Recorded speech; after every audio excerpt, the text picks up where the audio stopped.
Кіші күңгілі китап кебек бит ул.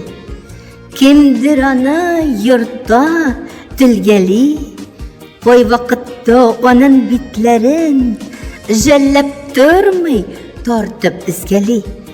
Һәр битенә күпме тормыш сыйган, язмыш сыйган укып карасан, бик җентекләп өйрәнергә була. Рөхсәт булса инде яраса. Кеше жаны бик тәнешкә бит ул, ватылыр да төшеп уалар. Бәллүр савытлардай зиңгелдәр дә изедә калмас тәмам югалыр. Әммә жанда тирән яра калыр, шама белми аны йолатсаң. Узып китәр бәлки вакыты җиткәч, битләреңне яшькә чылатсаң.